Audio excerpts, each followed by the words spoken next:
राधा वल्लभ श्री हरिवंश। राधा वल्लभ श्री हरिवंश। वृंदावनेश्वरी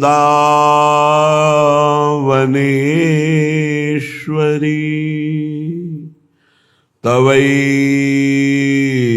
पदारविन्दम्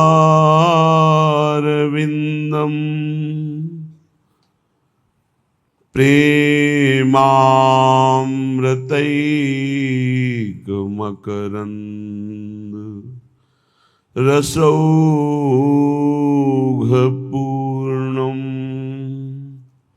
हृद्यर्पितं मधुपतेः स्मरतापमुग्रं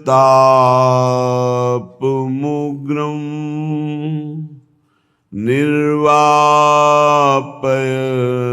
परमो शीतलमाश्रयामि।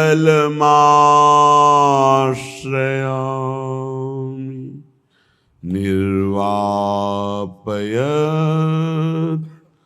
परम शीतल माश्रयामि। श्री वृषभानु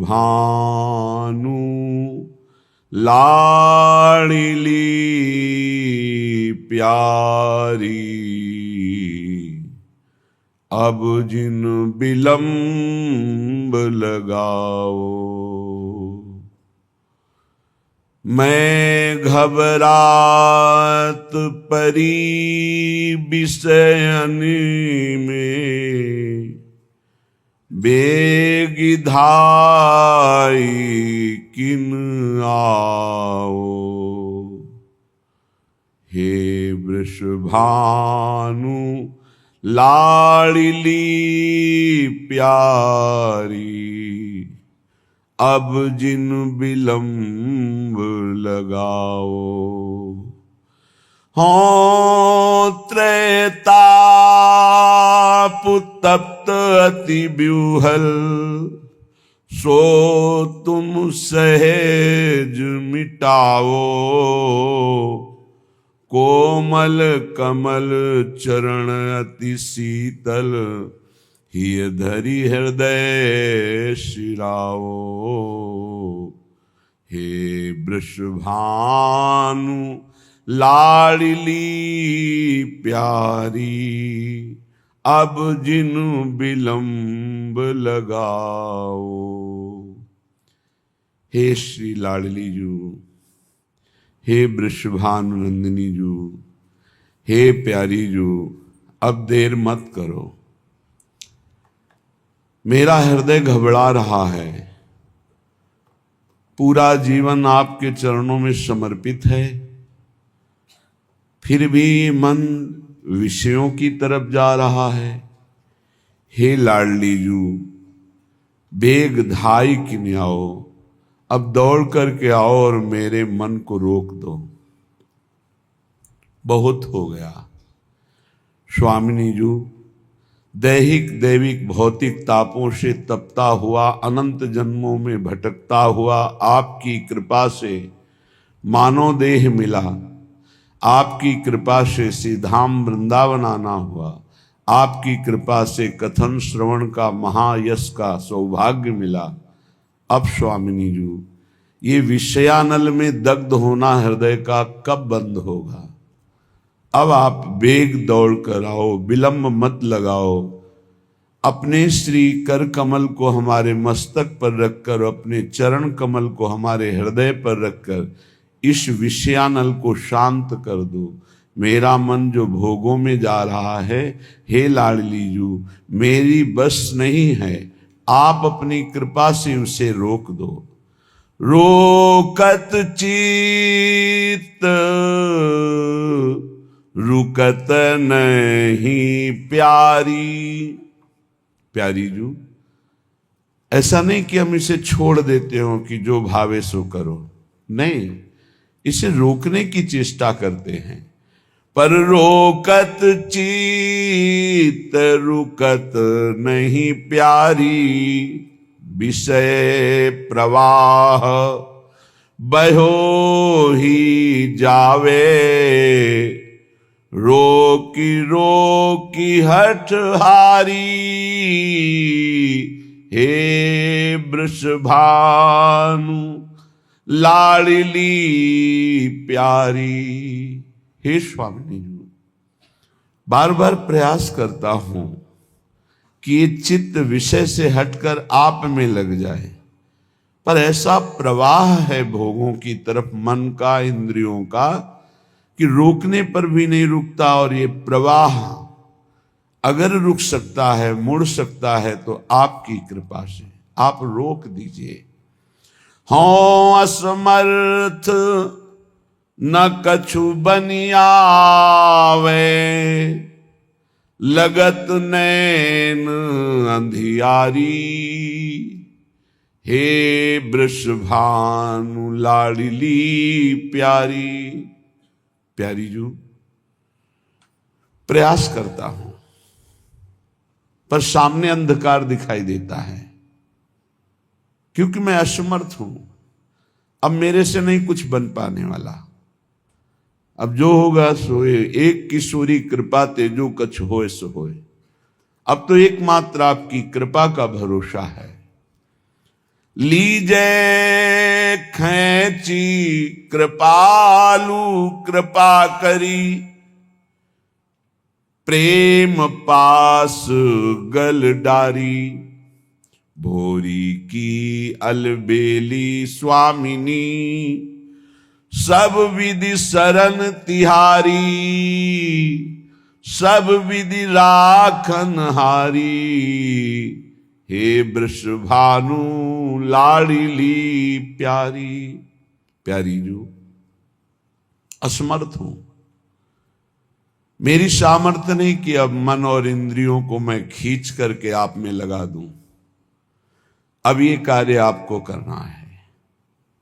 लीजे खींची कृपालु कृपा करी, इनको खींच लीजिए अपनी तरफ और छोड़िएगा नहीं, प्रेम रूपी पास में इनको बांध दीजिएगा।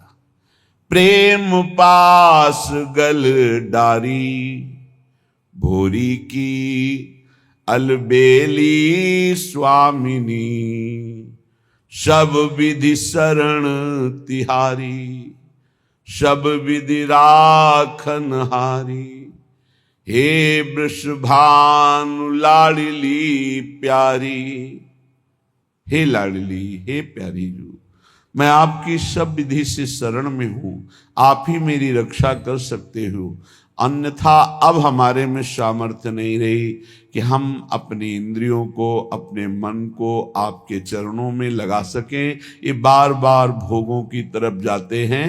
रोकत चित्त रुकत नहीं प्यारी। यद्यपि भोरी सखी की स्थिति बहुत ऊंची है प्रेम में, ये विनय अपने लोगों के लिए है। भोरी सखी तो रात दिन वैराग्य की चरम सीमा और अनुराग के रंग में रंगी हुई, हर समय प्रियाजू के प्रेम में पगी हुई यमुना के पावन पुलिन पर त्राहिमाम पुकारती रहती। उन्हीं से हंसना, उन्हीं के साथ खेलना, उन्हीं के साथ नृत्य करना, उन्हीं के लिए रोना उनका स्वभाव बन गया था। ये तो अपने लोगों के लिए विनय कर रही कि लाडली, हम जितने शरणागत हैं आपके, हम अपने मन बुद्धि चित्त हमको आपके चरणों में घसीट कर लगा पाएं, ऐसी असमर्थता है, नहीं कर पाएंगे। आप अपनी कृपा कोर से खींच लीजिए और प्रेम पास में बांध दीजिए, जिससे पुनः कभी ये विषयों की तरफ न जाने पावें। एक प्रेम ही है जो पूर्ण निर्विषय कर देता है, चाहे वो आत्म प्रेम हो या भगवत चरणारविंद का प्रेम हो। श्रीपाद प्रबोधानंद जी महाराज बहुत सुंदर सिद्धांत का श्लोक कह रहे हैं। यदि ये गुरु कृपा से समझ में आ जाए तो बहुत जल्दी अध्यात्म की स्थिति जागृत हो जाए। अध्यात्म का स्वरूप क्या है? जैसे रोज हम अध्यात्म शब्द का प्रयोग करते हैं, तो अध्यात्म किसे कहते हैं? प्रभु के सिवा और कुछ स्मृति में न रह जाना, इसे भक्ति संबंधी अध्यात्म कहते हैं। और ब्रह्म के सिवा कुछ नहीं है और वही ब्रह्म यहां है, ऐसा अनुभव होना, न किसी से राग, न द्वेष, न कोई द्वंद्व, ऐसे महापुरुष को अध्यात्म स्थित कहा जाता है। वो ज्ञानी, ज्ञान मार्ग का अध्यात्म का है। और मेरा कुछ नहीं, जो कुछ मेरे पास है वो सब समाज सेवा के लिए है, और भगवत भाव से जो सेवा परायण है उसे कर्मयोगी कहते हैं। कर्मयोग, भक्ति योग और सांख्य योग अर्थात ज्ञान योग, ये तीनों अध्यात्म के अंतर्गत हैं। अध्यात्म का तात्पर्य है मैंपन, मेरापन, ये केवल स्वरूप में स्थित हो जाना, मैंपन, मेरापन श्री भगवान में स्थित हो जाना, मैंपन, मेरापन समस्त जगत के हित में स्थित हो जाना, ये कर्मयोग, भक्ति योग, ज्ञान योग, इसी को अध्यात्म कहते हैं। अध्यात्म की ऊंचाई कोई भी द्वंद्व, कोई भी संग, कोई भी भोग उसे आकर्षित ना कर पावे, उसे कहा जाता है अध्यात्म की ऊंचाई। अध्यात्म की स्थिति ब्रह्माकार स्थिति, भगवदाकार स्थिति, जगदाकार, जगत में एकमात्र जगदीश भगवान के सिवा कोई नहीं, ऐसा जिसको है। श्रीपाद कह रहे हैं स्वांतर भाव विरोधनी व्यवहृति सर्वासनैस्त्यज्यताम। बहुत जोर की बात है। यदि भगवत प्राप्ति करनी है तो अपने भाव के विरोधी भावों का त्याग कर दे। कैसे? शनैस्त्यज्यताम, धीरे धीरे, सहसा कोई कसम न खावे, ये सब मूर्खता होती है। आज के बाद ऐसा ऐसा, फिर दूसरे दिन, फिर तीसरे दिन नहीं, आदेश कर रहे हैं सर्वांतर भाव में देखो कि तुम्हारे अंदर भगवत प्राप्ति की विरोधी वृत्तियां कौन सी हैं, और उन विरोधी वृत्तियों को डायरी में नोट करो या अपने दिमाग में नोट करो, और फिर सर्वासनैस्त्यज्यताम, धीरे धीरे एक एक त्यागो, और जो त्यागो उसे पुनः स्वीकार मत करो। स्वीकृति हृदय से होती है, स्वीकृति नहीं होनी चाहिए, बस खास बात है। ये स्वीकृति अगर नहीं है ना तो विषयान ग्रहणंत मुंचन तुम्हें कोई फर्क नहीं पड़ता, और स्वीकृति है तो विषय सेवन करो या ना करो कोई फर्क नहीं पड़ता, बंधन वैसे ही बना रहेगा।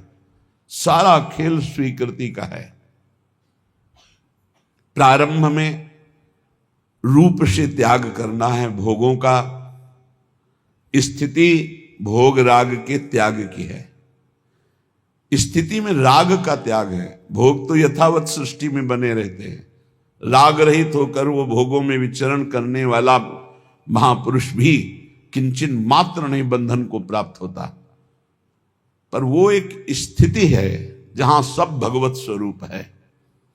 प्रारंभ में स्वांतर भाव विरोधनी, जो अंतर में भाव, जैसे हमारा अंतर भाव है सहचरी भाव, हम वृंदावन नित्य विहार रस के उपासकों का प्रिया, जो हमारी प्रिय स्वामिनी, प्रिय सखी, हम उनकी सखी, हम उनकी नित्य दासी। ये जो हमारा स्वरूप है, ये न स्त्री है न पुरुष है किसी का भी। ये स्त्री पुरुष भाव ही मायाकृत है, और ये भक्तिकृत भाव है। और कोई भाव न करे, समस्त भावों से ऊपर उठ जाए तो जीवन मुक्त हो जाए, वो मोक्ष पदवी प्राप्त कर ले। इसीलिए भावोत्सवेन भजताम के जो महापुरुष हैं वो कैवल्य विभेद, वो भय लगता है, नहीं मोक्ष नहीं चाहिए, उसे पिशाच नहीं कहा जिससे प्रिया जो छूट जाए, मुझे ऐसा मोक्ष नहीं चाहिए। आत्मस्वरूप का कोई भी रूप नहीं है, उसका भाव किया जाता है। जैसे सखा भाव, वही आत्मस्वरूप सखा भाव को प्राप्त हो गया। वात्सल्य भाव, गोपी भाव, सहचरी भाव, ये भाव भागवतिक है। इसलिए वो मुक्ति को प्राप्त ना करके परम भाव देह को प्राप्त करके अपने आराध्य देव के समीप अनंत काल तक के लिए जो ज्ञानी जन है वो ब्रह्म भाव में स्थित होते हैं, आत्मस्वरूप में। इससे उनका मोक्ष हो जाता है। मोक्ष का मतलब ब्रह्म में मिल गए, और भावदेह का मतलब अपने इष्ट के समीप रह करके परम सुख का रसास्वादन करना। तो स्वांतर भाव विरोधिनी व्यवहृति सर्वासनित्यजताम। अब अंतर भाव विरोध में बहुत कुछ है। भोगों की आकर्षण वृत्ति से बच पाना, अभी आप सुन रहे थे भूरी सखी प्रार्थना कर रही, हम प्रार्थना से ही बच सकते हैं।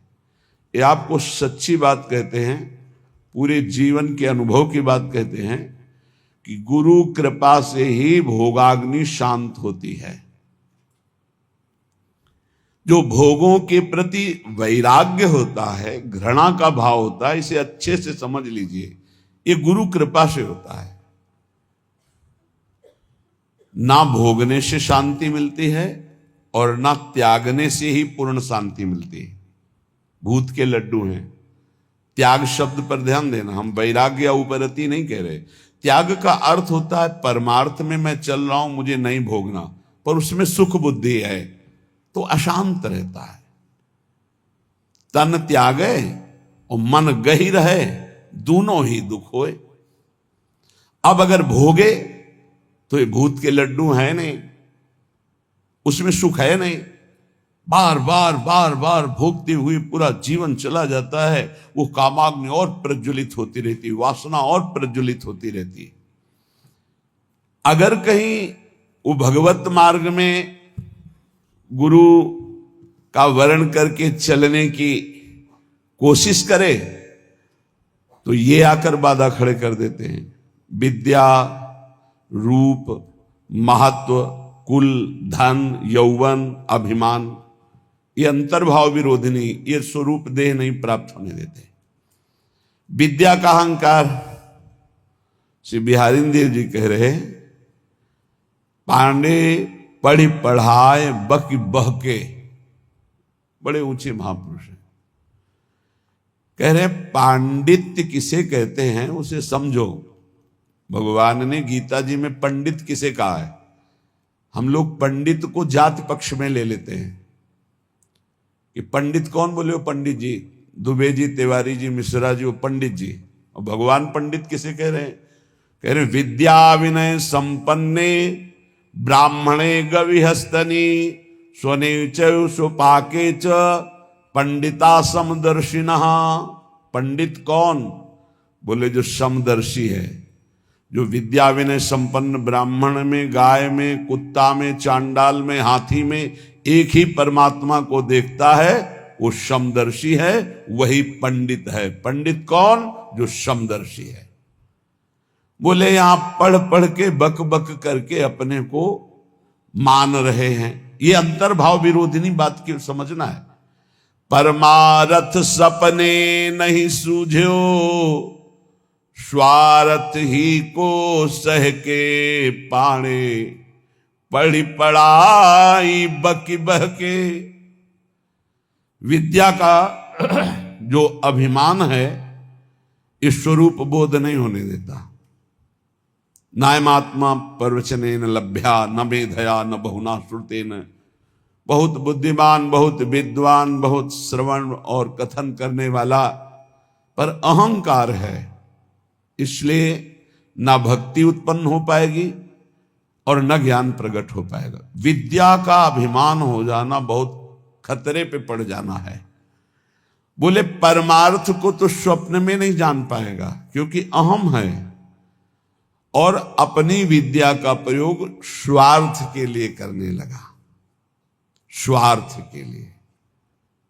ये अंतर्भाव विरोधिनी वृत्ति है भागवती। विद्या का तात्पर्य है विवेक उत्पन्न हो जाना। विवेक का फल है संसार से राग त्याग कर स्वरूप बोध हो जाना या भगवान में अनुराग हो जाना, प्रिया प्रीतम के नाम रूप लीला धाम में आसक्ति हो जाना। यह है विद्वता का फल। तो बोले परमारथ सपने नहीं सूझो, स्वार्थ ही को सह के पाड़े, पढ़ी पढ़ाए बकी बह के, उपजत नहीं विवेक साच बिनु, झूठे ही लालच लहके। सत्य का परिचय नहीं मिला। जैसे कल चर्चा में कहा था कि परमार्थ का ककहरा नहीं आता है, और परमार्थ की व्याख्या की जाती है। ककहरा का तात्पर्य होता है प्रारंभ से ही संयम और नियम को धारण करना। आप 10-10 संयम नियम सुने होंगे सत्संग में, कहीं कुछ नहीं। जब जैसे जो मनावे सो करो, जो मनावे सो बोलो, कोई सिद्धांत, कोई दिनचर्या, कोई महापुरुष का शासन नहीं स्वीकृत है। उपजत नहीं विवेक साच बिनु, झूठे ही लालच लहके। अंदर से झूठी वस्तुओं में लालच। झूठा क्या है और साच क्या है? साच क्या है? तो आब्रह्म स्तंभ पर्यंतम सर्वम मायामयम जगत, सत्यम सत्यम पुनः सत्यम हरिर्नामैव केवलम। ब्रह्मा से लेके तिनके तक, तिनके से लेके ब्रह्मा तक अगर कोई आशा है वो झूठी आशा है। कुछ भी है वो सब झूठा है। सत्य क्या है? तो बोले सत्य सत्य पुनः सत्य, त्रिकाल सत्य, तिर्वाचा सत्य, केवल प्रभु का नाम सत्य है। उमा कहूं मैं अनुभव अपना, सत हरि भजन जगत सब सपना। संपूर्ण जगत झूठा, सत्य केवल हरि नाम, प्रभु का नाम। भगवान शंकर कह रहे, शास्त्र क्या कह रहे? सत्यम सत्यम पुनः सत्यम हरिर्नामैव केवलम। तो नाम जपने में रुचि होना बहुत बड़ी बात है, गुरु कृपा से होता है। तो बोले उपजत नहीं विवेक साच बिनु, झूठे ही लालच लहके। मान बढ़ाई, रुपया पैसा, यही लक्ष्य बन जाता है तो विद्वता का कोई फल नहीं हुआ। उनके अंदर सही न सकत उत्कर्ष और को, मन मत्सर चित चहके पाणे, पढ़ी पढ़ाए बकी बह के। अगर दूसरा कोई भागवतिक उन्नति को प्राप्त हो रहा है तो उसकी निंदा करते हैं, मत्सरता ईर्ष्या उनके अंदर आ जाती है, उसकी अवहेलना करते हैं, उसका निरादर करते हैं, क्योंकि परमार्थ का ज्ञान नहीं है। जीवत मरत, बिहारी देवी की, जीता हुआ मरा हुआ आदमी है वो। सुनहु माते लोग अभागी, हरि तज होई विषय अनुरागी। उमा, वो लोग बड़े अभागी हैं जो भगवान के नाम के सुमिरन को छोड़कर विषयों में मन को लगाते हैं, भजन विहीन जीवन व्यतीत करते हैं, बड़े अभागी हैं। तो बोले जीवत मरत, मरना क्या? बोले रहत संशय, क्योंकि वो संशयी है। संशयात्मा विनश्यति। संशय क्या? यश भगवान का गाते हैं, विश्वास रुपये में, भोगों में, संसार की मान प्रतिष्ठा में खास बात नहीं हुई।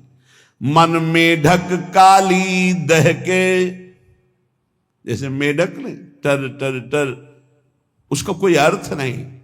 बोले ऐसे ही शास्त्र का वर्णन हो रहा है लेकिन उसके भाव को हृदय में धारण नहीं किया जा रहा। तो गए नियराय निघट बिनुवाई, ज्यों बादर पीरी पह के। बादर है, वर्षा नहीं हो रही तो किस काम के? शास्त्र के बिल्कुल समीप पहुंच चुके हैं लेकिन उसके भाव को हृदय में नहीं धारण कर रहे। और अनके गुण दोष गनत सठ, अपने गुण सुनि गह के। श्री बिहारी दास तिनको संग तजी, जे तृष्णा डाइन डहके। जे भोगों की तृष्णा, तृष्णा किसे कहते हैं? भोगे हुए भोग को बार बार भोगने की इच्छा का नाम तृष्णा है। सुने हुए भोगों को भोगने की इच्छा का नाम कामना है। इस तरह की कामना और तृष्णा में जो फंसे हुए हैं, अपने को बहुत विद्या प्रवीण मानते हैं, दूसरों की निंदा करते हैं, अपने गुणों की अपने मुख से प्रशंसा करते हैं। श्री बिहारी दास जी कह रहे इनका संग त्याग देना चाहिए, क्योंकि इनके संग से भगवत रंग में बाधा पड़ जाएगी।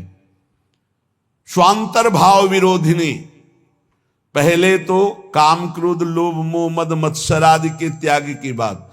हम भगवत मार्ग में जब चलते हैं तो हमको ऐसे संग का भी त्याग करना है। श्री भगवत रसिक जी महाराज बहुत बड़े महापुरुष, बड़ी भावना से कह रहे हैं, इसे कड़वा ना समझा जाए। गुरुजनों के वचन बहुत मीठे होते हैं, वो नीम जैसे लगते हैं कड़वे, पर वो बहुत अंतर में जाकर के रोगों का नाश करते हैं, भव रोगों का। मन में आया कि चलो भगवान के मार्ग में चलते हैं, और हमने भेष धारण कर लिया। तो बोले वेशधारी हरि के उरसाले, भगवान के हृदय में दुख पैदा करने वाला कार्य करते हैं।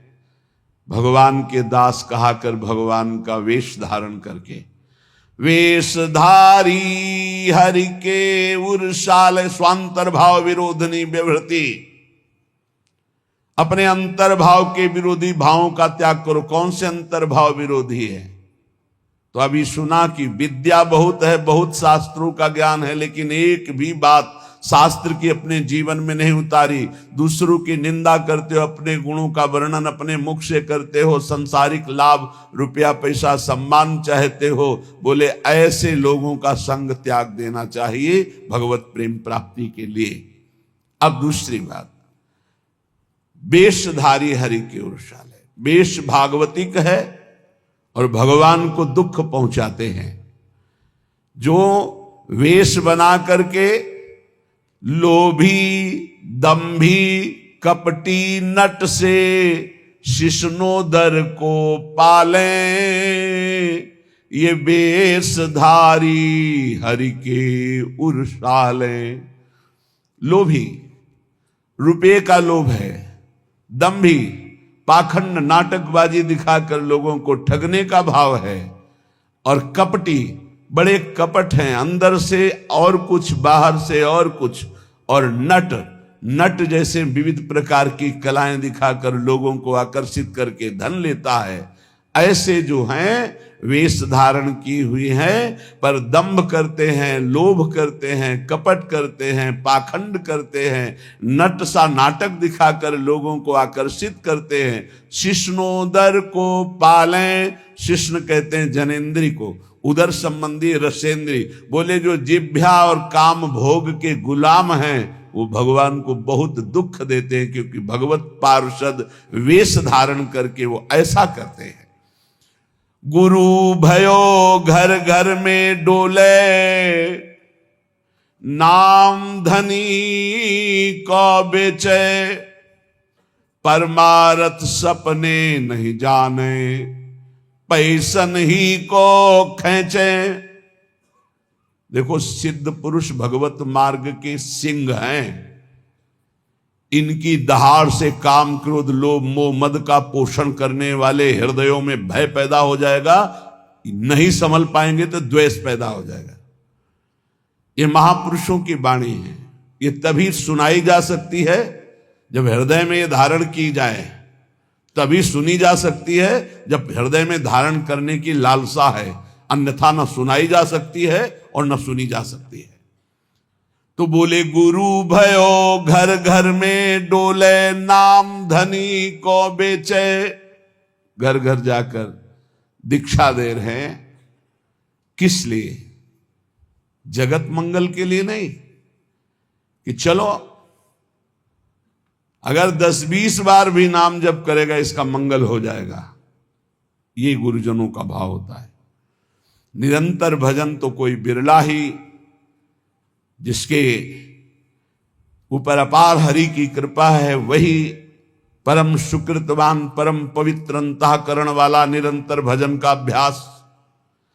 अगर कुछ भी भजन करता है भाव कुभाव अनखा लसो, तो नाम जपत मंगल दिस दसो। इसलिए ले भैया कंठी बांध, 10-20 बार भी नाम जप करेगा तो तेरा मंगल हो जाएगा मेरे हरि का नाम। ऐसा भाव अलग चीज है, ध्यान रखना।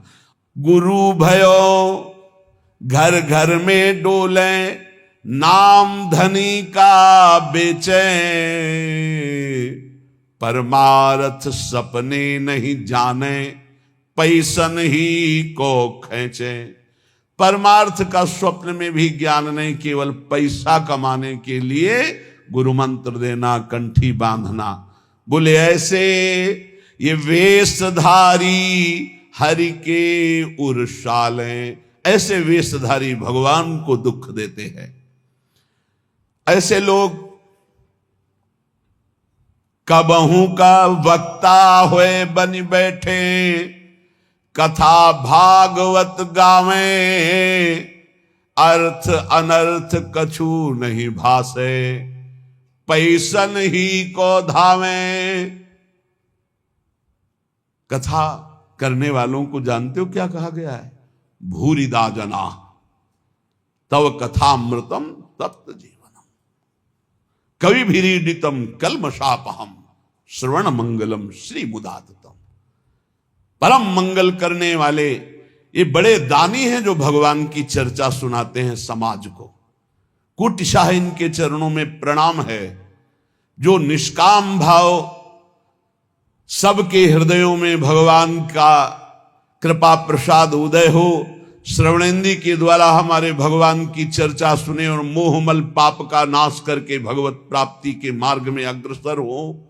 इस भाव से जो भगवान की कथा सुनाते भूरिदा जना, वो बहुत बड़े दानी हैं। भगवत चर्चा सुनाने वाला बहुत बड़ा दानी है, और उसे हम भगवान से भी अधिक सम्मान करते, क्योंकि वो मेरे प्यारे लाडले प्रीतम की चर्चा सुनाता है। जो प्रीतम की चर्चा सुनाता है, प्रीतम का अद्भुत नाम रूप लीला धाम का सुख प्रदान करता है, वो प्रीतम से भी बढ़कर हमें प्यारा है। एक तो ये, दूसरा ये कि अर्थ अनर्थ कछु नहीं जाने। उनको पता ही नहीं है कि इस श्लोक का वास्तविक अर्थ क्या है, खुद पता नहीं। कभी कभी ऐसे लोग वक्ता होकर के बन बैठते हैं, भगवान की कथा का अर्थ का अनर्थ करते रहते हैं। इनको अर्थ अनर्थ से कोई मतलब नहीं, पैसन ही को धावे। बात ध्यान रखना। एक है भगवत कथा करने वाले भूरिदा जना, जो जगत मंगल करने के लिए भगवान की चर्चा करते हैं।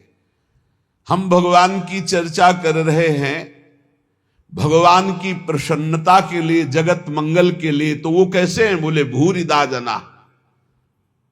हमारा मार्ग प्रशस्त हो रहा है अध्यात्म का, परमार्थ का।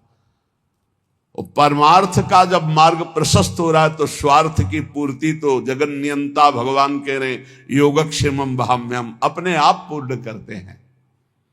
हमें उसकी चाह करने की जरूरत नहीं। लेकिन जिनको ना भगवान से मतलब, ना भगवान के प्रेम से मतलब, केवल अपने स्वार्थ की पूर्ति से मतलब, भगवत रसिक जी उनको ताड़ना दे रहे कठोर शब्द में, कह रहे कबहू कवक्ता होए बनी बैठे, कथा भागवत गावे, वो अर्थ अनर्थ कछु नहीं भासे, पैसन ही को धावे। कोई अर्थ से मतलब नहीं कि भागवत क्या कह रहे हैं, अनर्थकारी वचन, जो मन आवे सो बोले, केवल पैसा, केवल पैसा। तो बोले क्या हुआ? बोले वेशधारी हरि के उर्साले, ये भगवान के हृदय को दुख प्रदान करने वाले, ये चोट पहुंचाते, भगवान के दासत्व का स्वरूप धारण करके उल्टा मार्ग ग्रहण करना। बोले ऐसे लोग कभी कभी एक और लीला करते हैं। कबहू का हरि मंदिर को सेवें करें निरंतर वासा, भाव भगति को लेस न जाने पैसन ही की आशा। जो भगवान की सेवा करते हैं, एक एक सेवा का बहुत बड़ा महत्व है। पीछे जो रोज सत्संग सुनते हैं, काफी समय पहले चर्चा हुई थी कि जो प्रिया प्रीतम की सेवा करते हैं उनकी समानता पूरे विश्व की परिक्रमा करके अमुक अमुक यज्ञ, अमुक अमुक दान, ये 16वीं कला के बराबर नहीं। जो भगवत सेवा करते हैं उनकी समानता नहीं कर सकता कोई, दान पुण्य तपस्या उसकी बराबरी नहीं कर सकता। जो प्रभु को चंवर कर रहे हैं, प्रभु को व्यजन कर रहे हैं, प्रभु को स्नान करा रहे हैं, प्रभु को एक एक फूल का श्रृंगार कर रहे हैं, धन्य है उनका जीवन जो भगवान की सेवा में। इसी सेवा पद्धति के बल से अम्बरीश जी ने वो पदवी हासिल की थी कि भगवान के दरबार में अम्बरीश जी की चर्चा हो रही थी कि इस समय मृत्युलोक में सर्वश्रेष्ठ महापुरुष अम्बरीश जी महाभागवत, क्योंकि वो अपने हाथ से मार्जन करते थे, पोछा लगाते थे, सोहनी लगाते थे, चक्रवर्ती सम्राट होते। भगवत सेवा कोई साधारण बात नहीं। यहां क्या कह रहे हैं, कबहू का हरि मंदिर को सेवें, कभी भगवान के मंदिर में वास करते हैं, भगवान का श्रृंगार करते हैं और भाव रखते हैं कि लोग आएंगे, पैसा का ही लक्ष्य। कबहू का हरि मंदिर को सेवें करें निरंतर वासा, भाव भगति को लेस न जाने पैसन ही की आशा। वेशधारी हरि के उर्शाले, ऐसे वेशधारी भगवान के हृदय को चोट पहुंचाते हैं।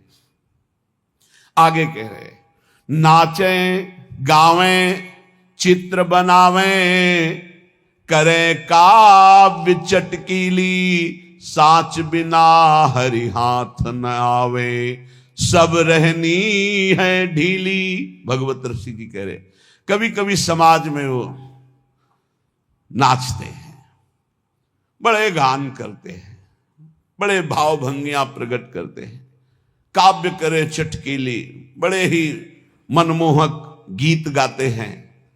तो बोले साच बिना हरि हाथ न आवे, सब रहनी है ढीली। यदि यही नाचना गाना हरि के लिए हो जाए तो आपने कई बार चर्चा सुना है, प्रभु के सामने नाचने का मतलब है माया का नाचना बंद हो गया, अब तुम भगवत प्राप्त हो जाओगे। प्रभु के आगे गाने का मतलब प्रभु के आगे सुंदर भाव भंगियां प्रकट करके नाचना गाना रोना, ये सब भगवत प्राप्ति का हेतु है। लेकिन यही अगर जगत रिझाने का हो गया तो बोले साच बिना हरि हाथ न आवे, सब रहनी है ढीली। रहनी ढीली है, किसी महापुरुष के शासन में नहीं रहे, इसलिए कच्चाई सच्चाई से बहुत दूर हो गई है। सेवक जी भी महाराज कह रहे हैं, नाचत यति रसाल, ताल न शोभित प्रीति बिनु, जन बींधे जंजाल, श्री हरिवंश कृपा बिना। बहुत सुंदर नाच रहे हैं, लेकिन वो हरि के लिए नहीं, जगत रिझाने के लिए नाच रहे। तो ऐसा लगता है जैसे जाल में कोई बिंद गया और वो हटाना चाहता है जाल, उससे हरि नहीं प्रसन्न होते। नाचत अति रसाल, ताल न शोभित प्रीति बिनु। और प्रेम में भरकर जो प्रभु के सामने नृत्य करते तो प्रभु अपने आप को न्यौछावर कर देते हैं। एक से एक महाभागवत प्रभु के आगे नृत्य किए। पर ये नाचना हरि के लिए और ये नाचना जगत के लिए, जगत को दिखाने के लिए, जगत को रिझाने के लिए। नाचें गावें चित्र बनावें, करे काव्य चटकीली, साच बिना हरि हाथ न आवे, सब रहनी है ढीली। इसलिए बिन विवेक वैराग्य भक्ति बिनु, सत्य नए को मानो, भगवत विमुख कपट चतुराई, सो पाखंड नहीं जानो। यदि विवेक नहीं, वैराग्य नहीं, भक्ति नहीं तो सब पाखंड है, नाटक है, स्वांतर भाव विरोधिनी। एक तो काम क्रोध लोभ मोह मद मत्सर, और दूसरे ये जब हम परमार्थ में चलते हैं तो ये दंभ पाखंड बनावटीपना ये हमें अंतर्भाव से विमुख कर देता है, ये बहिर्मुख करके भगवत विमुख कर देता है। इसलिए श्रीपाद प्रबोधानंद जी महाराज कह रहे हैं, स्वांतर भाव विरोधिनी व्यवहृति सर्वासनित्यजताम। फिर ध्यान दीजिए, कोई भी दोष त्यागने के लिए धीरे धीरे उपाय कीजिए। जैसे आपको कोई व्यसन छोड़ना है तो 15 दिन ले लिए, 1 महीना ले लिए, अब 1 महीने में अभ्यास के द्वारा उसे छोड़ दो, और जहां छोड़ दो फिर जिंदगी में दोबारा उसे स्वीकार मत करो। शनै त्यज्यताम, धीरे धीरे विषयों का त्याग करें। ये सहसा जो ना आज ये कसम वो कसम वो कसम, 10 दिन में सब भूल गए फिर वैसे चलने लगे, ऐसे नहीं चला जाता। बहुत ठोस कदम उठाते, धीरे धीरे धीरे धीरे, अरुचि पूर्वक विषयों में अरुचि आ जाए, एक एक कदम धीरे से सुदृढ़ बढ़ाते हुए आगे चले जाओ। स्वांतश्चिंतित तत्वमेव सततम सर्वत्र संधीयताम। अंतर में जो हमारा चिंतनीय तत्व है सी प्रिया प्रीतम, जो तो सततम सर्वत्र संधीयताम, जिधर देखो उधर उनको देखने की वृत्ति लाओ। चिद चिद लक्षणम सर्वम राधा कृष्णमयम जगत। अरे इसके भी हृदय में प्रिया प्रीतम है, इसके भी हृदय में प्रिया प्रीतम, जो सामने आवे इसके भी हृदय में प्रिया प्रीतम है। स्वांत ये सिद्ध होने के लिए अत्यंत आवश्यक है। स्वांतर भाव विरोधनी व्यवहृति सर्वासनित्यज्यताम। अंतर्भाव में जो हमें गुरुदेव ने भाव देह की प्राप्ति के लिए मंत्र दिया, उपासना दी, भाव दिया, उसके विपरीत व्यवहारों का त्याग करना है। हम बिके हुए हैं, हमारा स्वतंत्र जीवन नहीं है, हम इष्ट और गुरु के बिके हुए हैं। हमको वही व्यवहार करना है जो इष्ट गुरु की प्रसन्नता का हेतु हो। उसके विपरीत हमारे में जो जो दोष हैं हम धीरे धीरे उनका त्याग कर रहे हैं, धीरे धीरे हम ऊपर उठते जा रहे हैं, ऐसी भावना से चले। और स्वांतश्चिंतित तत्वमेव सततम सर्वत्र संधीयताम, जो हमारा उपास्य देव है वो सब में विराजमान है, ऐसा भाव कीजिए। सिय राम मैं सब जग जानी, करो प्रणाम जोरी जुग पानी। गोस्वामी तुलसीदास जी, भगवान शंकर जी कह रहे, चिद चिद लक्षणम सर्वम राधा कृष्णमयम जगत। चेतन अचेतन सब में राधा कृष्ण विराजमान है। स्वांतश्चिंतित तत्व प्रिया प्रीतम, और सततम सर्वत्र संधीयताम, जहां भी दृष्टि जाए वहां अपने आराध्य देव के देखने का अभ्यास करे। तदभावे क्षणतः सदा स्थिर चरिन्यादृक् तिरोभाव्यताम। जब आप सर्वत्र अपने प्रभु को देखेंगे तो उपासना में प्रथम आपको पहले जड़ चैतन्य देखेगा, फिर इष्ट भाव, और जब सिद्धावस्था आती है तो जड़ चैतन्य कछु नहीं दिखत, जित दीखत तित श्याम खड़े, ब्यूहल बिकल संभार न तन की, घूमत नैना रूप भरे। जिधर देखता है अपना प्रीतम, न जड़ न चैतन्य। तो बोले तदभावे क्षणतः सदा स्थिर चरिन्यादृक् तिरोभाव्यता। अब तिरोभाव हो गया जड़ चैतन्य का, जिधर देखता है अपना इष्ट, ये सिद्ध पुरुष की स्थिति है। इसलिए वृंदारण्य विलासिनोर निषिधिवा दास्योत्सवे स्थीयताम।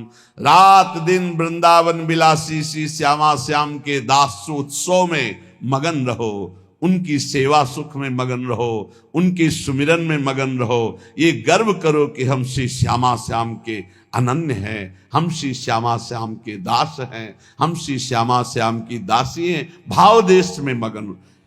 ये भाव क्यों हमारे अंदर नहीं आ पा रहा? संतवाणी, ये तृष्णा, भोगे हुए भोग को भोगने की तृष्णा ये हमारे अंदर भाव नहीं पैदा होने दे रही। जहां हम कमर कसते हैं कि आज से हम ठीक से चलेंगे, कोई गलती नहीं करेंगे, फौरन माया अनुकूलता प्रदान करती है। फौरन लो, आज से कोई भोग का विरोध नहीं होगा, हर भोग भोग लीजिए। और जहां भोगा तो फिर शिकंजा कसा उसके, फिर उत्तरा है माम पुकार प्रभु, ता फिर कृपा होती है, फिर वो एकदम चैन शांति मिलती है। ता फिर वो कहती है ये लो फिर फ्री भोगो, कोई दिक्कत नहीं। तो फिर वो बस यही तृष्णा, जीरियंते जीरियता केसा दंता जीरियंते जीरियता जीविता सा धना साच जीरियतोपि न जीरियति। शरीर जीर्ण हो जाता है भोगते भोगते, पर भोग की आशा जीर्ण नहीं होती। यह है पापिनी तृष्णा। शरीर बुढ़ापे से युक्त हो गया, लेकिन मनी राम बुढ़ापा अनुभव नहीं करते कि मैं बूढ़ा हो गया हूं। नहीं, जैसा जवानी में वैसे ही वो उद्दंडता करने का मन करता है। जीरियंती जीरता केशा, इनको साधना के द्वारा मारना पड़ेगा, या अवस्था से शांत नहीं होंगे। तो कह रहे जीरियंती जीरियता केशा दंता जीरियंती जीरियता, बाल सफेद हो गए, दांत गिर गए, आंखों में दिखता नहीं, बुढ़ापा आ गया, लेकिन तृष्णा वैसी ही है भोगों की, वो पुरानी नहीं हुई, वो नवीन बनी रहती है। इसलिए ये जो सदैव तृष्णा नवीन रूप धारण करती है,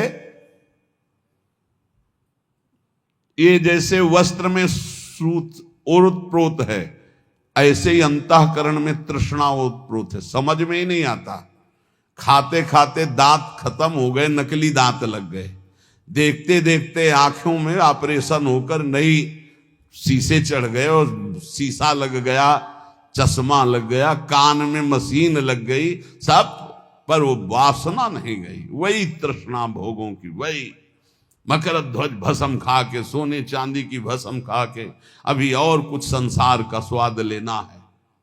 ये हम नहीं, शास्त्र कह रहा है।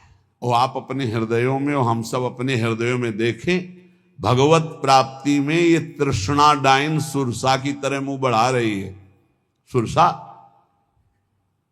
हनुमान जी 16 हुए तो 32 हो गई, हनुमान जी 32 हुए तो 64 हो गई। सुरसा डबल बदन, ये तृष्णा ऐसे बढ़ती चली। अच्छा ले भाई, इतना स्वाहा, इतना भोग की आहुति ले ले, अब तू शांत हो जा, वो और डबल प्रज्वलित हो गई, और प्रज्वलित हो, ऐसे तृष्णा बढ़ रही है। तथैव तृष्णा वित्तेन वर्धमानेन वर्धते अनंत पारा दुष्पूरा तृष्णा दोष सतावः अधर्म बहुला चैव तस्मात्ताम परिवर्जयेत्। ये तृष्णा चाहे धन की हो चाहे भोग की हो, ये सदैव बढ़ती जाती है। जब आदमी सोचता है इतनी संख्या का अगर धन हो जाए तो हमारा बढ़िया काम चल जाएगा, और दैववशात यदि उसको उतनी संख्या का धन मिल जाए तो जो पहले सोच रहा था उससे भी बुरी अशांति उसके अंदर उतनी धन संख्या प्राप्त होने पर होने लगती है, और बड़ी, ऐसे बढ़ते बढ़ते वो नष्ट हो जाता है शरीर, पर तृष्णा नष्ट नहीं होती, चाहे धन की हो चाहे भोग की हो। इसलिए उपासक को इस तृष्णा रूपी पापिनी को पहचान करके नष्ट करना ही चाहिए, पूर्ति नहीं। पूर्ति करने से बढ़ती और ना देने से ये नष्ट हो जाती है। नष्ट करने से ही शांति मिलेगी। तृष्णा भोगे हुए भोगों की, पकौड़ा चटनी चाहिए, ये चाहिए, जवान दांत आंख कान नाक सब इंद्रिया, दुष्टों ने जीवन बर्बाद कर दिया। पूरा दिव्य मानव जीवन जो भगवत प्राप्ति के लिए था, बर्बाद। कितना निकृष्ट, बलिष्ठ होने के लिए कितना निकृष्ट उतर जाता है खान पान व्यवहार में। अब आप विचार कीजिए, वो जो जिसमें अंडा जिसे कहते हैं उसके अंदर कितना लिबलिबा गंदा पदार्थ होता है। उल्टी नहीं हो जाती इन लोगों को? उल्टी हो जाए, बमन हो जाए देख के, कैसा स्वभाव बन गया। दूसरे के मांस शरीर के ऐसे शौक से खा रहे, घृणा नहीं होती? और तुमको ये नहीं पता है कि तुम धर्म विरुद्ध आहार कर रहे हो, ऐसे ही तुम्हारा नोच नोच के काल तुम्हारे मांस खाएगा। कैसे? बोले हमने तो नहीं देखा नोचते हुए। तो देख लो जहां एक्सीडेंट होता है, नहीं? यहां सरिया घुसे, यहां घुसा, यहां घुसा, यहां घुसा, आप जिंदा फड़फड़ा रहे हैं, दृश्य देख लो। काट काट के वो सब निकालते निकालते घंटों लगे, उसमें भी स्वाहा हो गए, आहुति हो गई। किसी को भी यहां यदि तुम सुख दोगे तो वो सुख 1000 गुना बढ़कर तुम्हारे जीवन में आएगा, और किसी भी जीव को दुख दोगे तो 1000 गुना बढ़ के मिलेगा। महाभारत में एक तितली की गुदा में बंबूल का कांटा डाल के छोड़ दिया मांडव्य ऋषि ने, तो सूली डाल करके निकली नहीं, काट दी गई, अणिमांडव्य पड़ा। महाभारत में देख लेना। तितली कोई मनुष्य नहीं है, पर वो भी जीव है। उसकी गुदा में बंबूल का कांटा, तो ऋषि की गुदा में सूली चुभ हो गई। हम तुम तो बहुत छोटे जीव हैं, वो बहुत बड़ी तपस्या में संलग्न महापुरुष मांडव्य ऋषि, अणिमांडव्य, जिन्होंने सीधे धर्मराज से जाके बात की।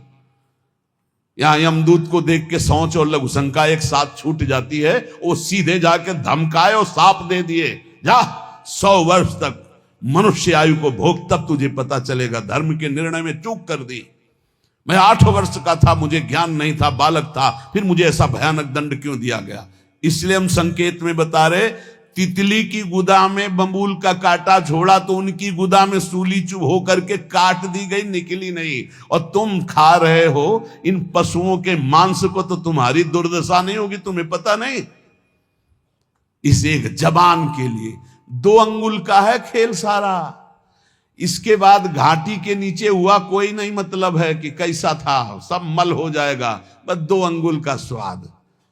अरे बहुत स्वाद ले लिया, थोड़ा राधा नाम का स्वाद लो। मारो इस तृष्णा को, भोजन की तृष्णा को, भोग की तृष्णा को, देखने सुनने बोलने की जो प्रपंच जनित तृष्णा है, इसका नाश करो। जो उपासक भगवत मार्ग में आगे बढ़ना चाहता है, वो किसी को मित्र ना बनाए, और मित्र बनाए तो बहुत काल के बाद बनावे। सहसा किसी को दोस्त नहीं बनाना चाहिए। कह रहे हैं, चिरेण मित्रम बदनीयात, चिरेण च कृतम त्यजेत, चिरेण ही कृतम मित्रम चिरम धारणमर्हति। रागे दर्पे च माने च, द्रोहे पापे च कर्मणि, अप्रिये चैव कर्तव्ये चिरकारी प्रशस्यते। बंधूनां श्रद्धां चैव भृत्यानां स्त्रीजनस्य च, अव्यक्तेष्वपराधेषु चिरकारी प्रशस्यते। चिरकाल तक परीक्षा लेकर ही दोस्त बनाना चाहिए, सहसा किसी को मित्र नहीं बनाना चाहिए। यह हमारे ब्रह्म ऋषियों का आदेश है। क्या परीक्षा ले हम जिससे मित्र बनाना हो? बोले पहले देखे कि हमसे कोई इसका राग तो नहीं है जो हमसे दोस्ती कर रहा है। हमारे रुपये से राग, हमारे शरीर से राग, हमारे रूप से राग, हमारे पद से राग, कुछ ऐसा तो नहीं है जिसे ये देखकर हमसे दोस्ती करना चाहता है। रूप देखकर, शरीर देखकर, पैसा देखकर, अपने सुख की चाह करके हमसे दोस्ती, बिल्कुल। बोले राग त्यागी ही दोस्त होता है। अगर वो कुछ हमसे लेना चाहता है, भोगना चाहता है, पाना चाहता है, वो दोस्त नहीं होता। दोस्त होता है जो नाना प्रकार की दोस्त के द्वारा दी हुई पीड़ाओं और कष्ट को सह करके दोस्त का साथ कभी न छोड़े। कह रहे चिरम धारण मरहती, चिरकाल तक अपने दोस्त को सुख दे और वो दोस्त उसे दुख दे पर उसे सहता चला जाए, उसे दोस्त कहते हैं। ऐसा कौन दोस्त होगा? बोले राग दर्पे च माने च, द्रोहे पापे च कर्मणि, जो राग त्यागी होगा। ये आजकल जो दोस्त बनाए जा रहे हैं, देख लो, नाप लेना कैसे दोस्त हैं, इसका परिणाम देख लेना। आजकल दोस्त बनते हैं, चाहे बालक हो चाहे बालिका हो, शरीर को देखकर, रुपया देखकर। चाहे बच्चा हो चाहे बच्ची, शरीर राग देख करके, रुपया देख करके, सुख का भाव रख करके जो दोस्ती, घबरा जाना ऐसे दोस्तों से, दूरी बनाना ऐसे दोस्तों से, शोषण करने वाले हैं वो दोस्त नहीं होते। चिरम मित्रम बदनीयात चिरेण च कृतम त्यजेत, चिरेण ही कृतम मित्रम चिरण धारण मरहति। महर्षि जन कह रहे पहले चिरकाल तक उसकी परीक्षा लो कि ये किसी स्वार्थ वस्तु मेरे से दोस्ती नहीं कर रहा, और 100 में 100 स्वार्थ वाले ही मिलेंगे। 100 कोई परमार्थी को होगा जो मित्र ऐसा मिले नहीं, कोई ना कोई स्वार्थ है जिससे वो दोस्त बनाए। चिरकाल तक इंतजार करो, ये किसी स्वार्थ के बसी मित्र वही जो अपने मित्र के लिए प्राणों का त्याग कर दे। कुपथ निवार सुपंथ चलावा। पहला पहचान, तुम्हारे किसी भोग सामग्री, विद्वता, राग, पद, प्रतिष्ठा, इसको देखकर तो नहीं दोस्त बना रहा, हट जाओ, वो दोस्त नहीं, वो स्वार्थी।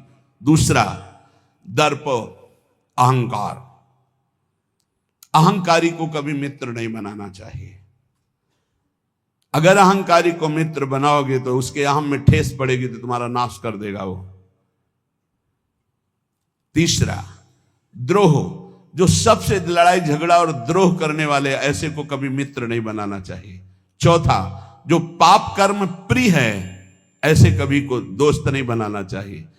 पांचवा, जो शास्त्र विरुद्ध खान पान करता है, अप्रिय कर्तव्य, अप्रिय कर्तव्य, शास्त्र विरुद्ध खान पान, कभी ऐसे को दोस्त नहीं बनाना चाहिए।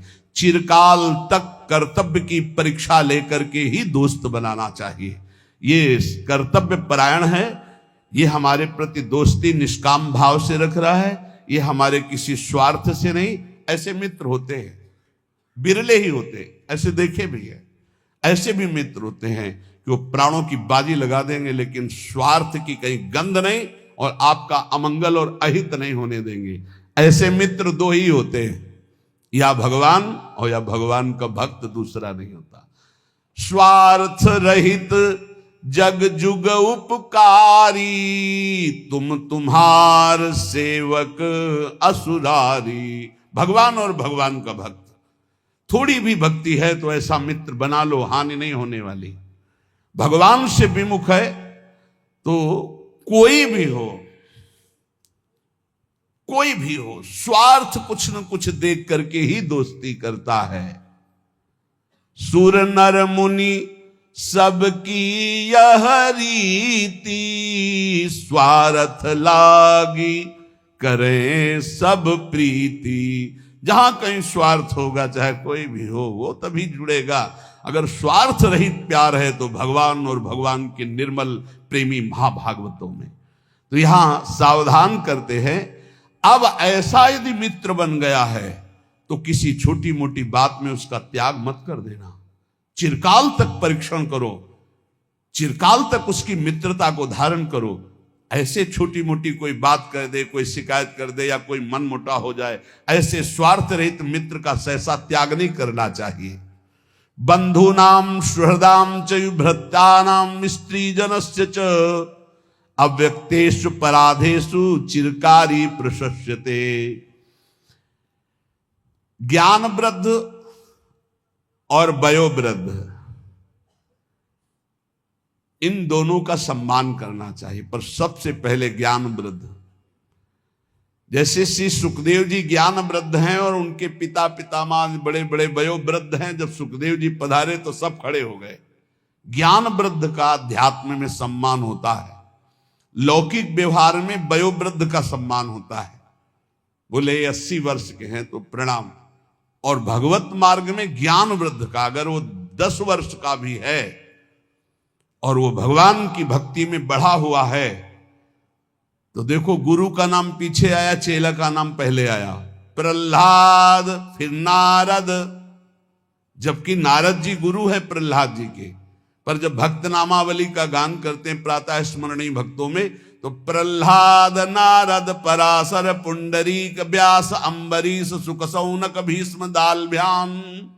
पहले प्रहलाद जी का आया, अद्भुत भक्ति, अद्भुत निष्ठा। तो यहां ज्ञान वृद्ध का सम्मान अध्यात्म में होता है, व्यवहार में वयोवृद्ध का सम्मान होता है। दीर्घ काल तक ज्ञान वृद्ध पुरुषों का जो संग किए हुए है, उसको चाहिए कि धर्म का सेवन करने के लिए, धर्मयुक्त स्वभाव बनाने के लिए अपने आप को बंधूनाम सुहृदाम चयुभृत्तानाम स्त्री जनस्य च, अपने बंधु भाई परिवार, सुहृद भृत्य स्त्री वर्ग, अगर इनसे कोई अपराध बन जाए तो इनसे कभी द्रोह ना करे। इसके लिए ज्ञान वृद्ध संतों से शिक्षा प्राप्त करके अपने परिवार को प्रीति के द्वारा बांधे। आज का समय ऐसा आ गया, छोटी सी छोटी वस्तु के लिए भाई भाई की हत्या कर देता है।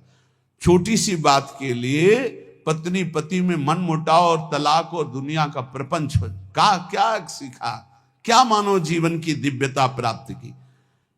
ज्ञान वृद्ध पुरुषों की सेवा करके बंधूनाम सुहृदाम च भृत्यानाम स्त्री जनस्य च, अपने भाई से, अपने सुहृद जनों से, अपनी पत्नी से, अपने पारिवारिक जनों से ऐसी प्रीति करो वो तुम्हें कटु व्यवहार करे।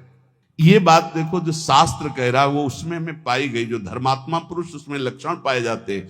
बंधु नाम सुहृदाम च भृत्यानाम स्त्री जनस्य च, यहां शिक्षा लेनी चाहिए। ब्रह्म ऋषि जन बोल रहे, आप अपने भाई से, अपने सुहृद जनों से, अपनी पत्नी से, अपने परिवार से किसी भी बात को लेकर के द्वेष ना करें, विग्रह ना करें। चिरकाल तक मित्र की परीक्षा लेकर उसे मित्र बनाए, छोटी मोटी बात में उसकी दोस्ती को तोड़े ना। ये आपके अंदर दैवत्व भाव आएगा। सर्वस्त्विंद्री लोभेन संकटान्यवगाहते, सर्वत्र संपदस्तस्य संतुष्टम यस्य मानसम। चाहे गृहस्थ में हो चाहे विरक्त में हो, जो लोभग्रस्त हो जाता है वो संकट में निश्चित पड़ जाता है। लोभग्रस्त हो गया तो संकट में पड़ जाता है, पक्का पड़ जाता है। इंद्रियों के लोभग्रस्त होकर धन के लिए, भोग के लिए यदि जाएगा तो संकटग्रस्त हो जाएगा, मारा जाएगा पक्का। श्री दत्तात्रेय जी ने बाज को, श्यान पक्षी को गुरु बनाया। वो एक मांस का टुकड़ा लिए जा रहा था, कई पक्षी दौड़े तो उसने विचार किया कि मेरे ऊपर झपटेंगे, मांस का टुकड़ा छोड़ दिया, सब पक्षी उस पर टूट पड़े, आराम से चल पड़ा। बोले ऐसा होना चाहिए, ऐसा होना चाहिए, इसलिए उनको गुरु बनाया। श्यान पक्षी को, साधु को ऐसा चाहिए, जहां देखे कि इस वस्तु या इसके कारण प्रपंच, वैभव और संपत्ति और लोभग्रस्त पुरुष कोई हो, चाहे गृहस्थ हो चाहे विरक्त हो, अंततो गत्वा संकट में फंसकर मारा जाता है। इसलिए चित्त में संतोष धारण करे। सर्वत्र भरी हुई संपत्ति है, संतोषी पुरुष को बड़ा आनंद है संतोष में। संतोष रूपी धन आ गया तो सब धन धूल समान। चाहे जो इतना धन हो, संतोष न हो, दरिद्री है। जिस समय संतोष हृदय में आया उसी समय वो महान बन जाता है। बिन संतोष न काम न साही, अछत काम सुख सपने नाही। इसलिए चाहे गृहस्थ हो चाहे विरक्त हो, इस परम धन को धारण करे, संतोष धन। संतोष धन की परिभाषा, जोई जोई प्यारो करे सोई मोई भावे। जैसे मुझे प्रभु रखते हैं हमें वही अच्छा लगता है। मेरे नाथ जैसे रख रहे हैं, बहुत अच्छे से रख रहे हैं, ऐसा भाव रखना चाहिए। जैसे पैर में जूता पहन ले तो पूरी पृथ्वी में मानो सुरक्षित चरण हो गए। पूरी पृथ्वी में थोड़ी बिछाया जाएगा कारपेट, अपने पैर में जूता पहन लो। पूरी पृथ्वी को नहीं सुधार सकते, तुम अपने चित्त को सुधार कर संतोष रूपी धन ले आओ। न भाई से झगड़ा करो, न पत्नी से झगड़ा करो, न परिवार से झगड़ा करो, न पड़ोसी से करो। सोचते होगे कि झगड़ा नहीं करेंगे तो फिर लोग हमको सताएंगे, नहीं। जो सताने वाला भाव रखता है वो अपने आप नष्ट हो जाता है। आप संतोष धारण करो और देखना, जो उद्दंड हैं जो दूसरों को दुख देते हैं, अपने आप नष्ट हो जाते हैं। ये खूब देखी हुई बात कह रहे, शास्त्र से और व्यवहार से भी। इसलिए संतोष रूपी अमृत का पान करने वाला, चाहे गृहस्थ हो चाहे विरक्त हो, वो सुख को प्राप्त होता है। जो धन के लोभ से, भोगों के लोभ से असंतुष्ट रहता है, उसी को दरिद्री कहते हैं, चाहे जितना बड़ा हो। असंतोष ही सबसे बड़ा दरिद्रतापन है, भिखमंगापन है, दुख है। संतोष सबसे बड़ा सुख है। अतः परमार्थिक, चाहे गृहस्थ हो या विरक्त, सुख चाहने वाले को संतोष रूपी धन हृदय में धारण करना चाहिए। परब्रह्म परम धाम योशो ब्रह्म तथा परम तमाराध्य हरिम याति मुक्ति मप्यति दुर्लभाम। परम दुर्लभ मुक्ति, परम दुर्लभ सुख उसी को प्राप्त होता है जो भोगों से संतुष्ट होकर भगवान श्री हरि की उपासना करता है। जैसे गोस्वामी तुलसीदास जी कह रहे हैं, जथा लाभ संतोष सदा काहू सो कछु न चाहोंगो। इससे बहुत जल्दी हरि प्रसन्न होते हैं और नाम जप कर रहा, हरि की आराधना कर रहा है। वो परब्रह्म परम धाम योशो ब्रह्म तथा परम, जो परब्रह्म है, परम धाम है, परम स्वरूप है, उन श्री हरि की आराधना वही पुरुष कर सकता है जो संतोषी है, और वही मोक्ष पद को प्राप्त होता है। और जो संतोषी नहीं, तो पहले सुना, भेषधारी हरि के उर शालय। अब यहां महर्षि पुलस्त जी कह रहे, धाम, पुरी और तीर्थ, प्रायः गृहस्थ या विरक्त सब कोई इनका सेवन करता है। सेवन सब कोई करता है, लेकिन फल कौन प्राप्त कर पाता है? तीर्थों में, धाम में, पुरियों में, ये महर्षियों की वाणी है। तीर्थ सेवन करने वाले को फल कौन प्राप्त कर पाता है, और कौन अपने फलों को गंवा देता है? जो और पहले से है पुण्य फल, उनको नष्ट कर देता है तीर्थों में जाके।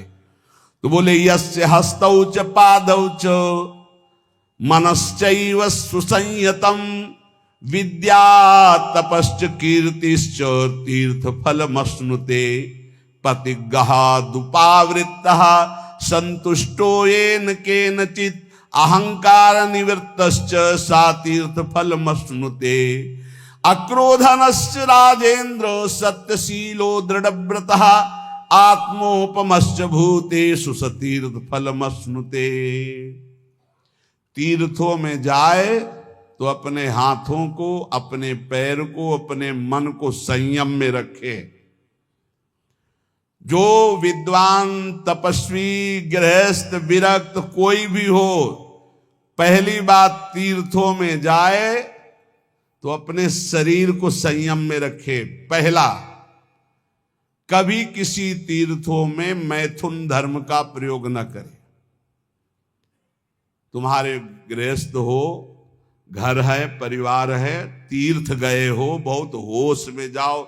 जैसे हरिद्वार, काशी, द्वारिका, पुरी, ये ब्रज धाम, कहीं भी भगवान की कृपा से यदि जाना मिले तो पहला नियम ले लो कि हमको इन तीर्थों में ब्रह्मचर्य से रहना है। 1 दिन, 2 दिन, 3 दिन, 4 दिन, जितने दिन तुम्हें रहना हो, ब्रह्मचर्य का पहला। दूसरा, कोई ऐसा कार्य तुम्हारे हाथ से न बन जाए। हाथ पैर अहंकार संभाल के तीर्थ में। संत कनि रंकन जानति अभिमानी गर्विष्ठ लोभ मद मत अगाधा दुष्ट परिहरो दूरि भजत भज श्री हरि राधा। धामों में, तीर्थों में ऐसे भगवान के लाडले घूमते हैं जिनको तुम समझोगे पागल हैं, जिनको समझोगे भिखमंगे हैं, जिनको समझोगे। ये भूल कभी न करे तीर्थों में जाके किसी भिखारी, किसी पागल, किसी को कमजोर समझकर कि आप मार दें, पीट दें। पहली बात, किसी भी तीर्थ में जाकर मैथुन धर्म का प्रयोग न करें। गृहस्थ किसी भी तीर्थ में जाकर किसी को गरीब या भिक्षुक या भिखारी को समझ करके कि अरे ये तो ऐसे ही, कहीं आप उनकी अवहेलना न कर दें, उनके ऊपर हाथ ना उठा देने, सारे सुकृत चले जाएंगे। और कह रहे, जो तीर्थ सेवन का फल प्राप्त करता, तीर्थों में जो बटता हो उसे नहीं पाना चाहिए। प्रतिग्रह शून्य, अगर जैसे हलवा पूड़ी परिक्रमा में बट रहा है या कहीं बट रहा है, बोले ये प्रभु का प्रसाद है आप ले लीजिए, प्रणाम करो, चल। आपको ये नहीं कि दबा के हलवा पाए हो, परिक्रमा किए हो, आप आए हो गृहस्थी में, बिल्कुल आपको किनका नहीं लेना। किनका लेना है? राधा रमण जी के मंदिर में, राधा वल्लभ जी के मंदिर में, बिहारी जी के मंदिर में, वहां बट रहा है तो आप किनका ले लीजिए। रोड में बट रहा है, संसार में बट रहा है, ये सुकृत और पुण्य के लिए ये प्रतिग्रह है, गृहस्थी को नहीं लेना चाहिए। विरक्त को भिक्षान्न की अगर उसका बहुत मौज आई है तो एक ही से ले लो, फिर वो उस दिन दूसरे से कुछ मत लो, वही पाकर अपना गुजारा करो। मान लो हलवा बट रहा है तो एक दोना ले लिया और एक दोना से गुजारा करो तो तुम्हारा भजन बच जाएगा। विरक्त को, गृहस्थ को तो बिल्कुल नहीं लेना चाहिए। ये शास्त्र सम्मत बात पहले भी बताई थी, अब भी कह रहे कि प्रतिग्रह दुपाव्रत संतुष्टो येन केनचित, जो तुम्हारा धर्म पूर्वक चना चबेना है उससे गुजारा करो, तीर्थयाटन करो, परिक्रमा करो, भजन करो, उपवास करो, जैसे बने अपने धन का प्रयोग करो। दूसरों का कहीं दान प्रतिग्रह आश्रमों में खाना ये नहीं। अगर आश्रम में प्रसाद पाया, आपको लगता है मैं अगर ये प्रसाद पाता तो 100 रुपया लगते, तो वहां 110 रुपया वापस दो, क्योंकि बनाया भी है उन्होंने और पवाया भी है, तो इसलिए उनको 10 रुपया और ज्यादा दो। गृहस्थी में कभी किसी का प्रतिज्ञा तीर्थों में ना ले तो उसको तीर्थ का फल प्राप्त होता है। और कहीं किसी तीर्थ में जाकर किसी तरह के अहंकार का प्रयोग न करे, अहंकार प्रदर्शन न करे, बल का, धन का, ऐसे अहंकृत न करे। अगर तीर्थों का फल प्राप्त करना है तो अक्रोधनश्च राजेंद्र सत्यशीलो दृढ़व्रतः आत्मोपमश्च भूतेषु सातीर्थ फल मस्नुते। तीर्थ में जाए, तुम्हें गुस्सा दिलाया जाए तो तुम क्रोध मत करना। तो कह रहे हैं कि अक्रोधनश्च राजेंद्र सत्यशीलो दृढ़व्रतः आत्मोपमश्च भूतेषु सातीर्थ फल मस्नुते। तीर्थों में कभी किसी के ऊपर क्रोध न करे और तीर्थों में जय दिन रहे सत्य बोले, और तीर्थों में जय दिन रहे व्रत पूर्वक रहे, कुछ नियमावली लेकर के। अब जैसे बोले तीर्थों में जाके कुछ छोड़ना चाहिए, हमने गांव में सुना है ये बात, बोले तीर्थों में जाकर कुछ छोड़ना चाहिए। बोले हम तो फूल गोभी छोड़े आए, जिंदगी में फूल गोभी नहीं खाएंगे, ये कोई छोड़ना हुआ यार। बोले हम बैंगन छोड़े आए, हम लाल मिर्च छोड़े आए, ये कोई छोड़ना हुआ। काम क्रोध लोभ मोह मद मत्सर, सत्य बोलो, झूठ छोड़ो, निष्काम बनो, ये बातें तो हैं छोड़ने की। बैंगन छोड़ आए, भरता छोड़ आए, और ऐसे तीर्थ हमने सुना, भाई सुना पक्का। बोले हम बद्री नारायण गए थे, बोले वहां का आ जाता है सब छोड़, कुछ न कुछ तो छोड़ना ही चाहिए। तो बोले जिंदगी भर के लिए फूल गोभी छोड़ आए, नहीं पाएंगे हम। ये कोई छोड़ रहा, वो फूल गोभी छोड़े से परम पद मिल जाएगा। अरे छोड़ना है तो बेईमानी छोड़ो, कपट छोड़ो, कि आज से मैं झूठ नहीं बोलूंगा, किसी के साथ बेईमानी नहीं करूंगा, पापाचरण नहीं करूंगा। तो कह रहे आत्मोपमश्च भूतेषु सतीर्थ फल मस्नुते। समस्त तीर्थ प्राणियों में, चाहे पशु चाहे पक्षी, आत्मवत भाव रखो। कोई पापाचरण तीर्थ में ना हो, किसी का दान तीर्थ में स्वीकार न करो, तीर्थों में व्रत रखो, क्रोधहीन व्यवहार हो, सत्यवादी बनो जितने दिन तीर्थों में, तो आपका तीर्थ फल सुरक्षित रहेगा। और जिसका तीर्थ फल सुरक्षित रहता है उसका अध्यात्म उठने लगता है, अध्यात्म भाव में उसका भाव उठने लगता है। इसलिए उपासक को चाहिए कि अगर भगवत तीर्थों में वास मिल रहा है, भगवत तीर्थों में है, तो बहुत सावधान होकर रहे, क्योंकि तीर्थों का पाप भी कई गुना बढ़ के होता है, पुण्य भी कई गुना बढ़ के होता है।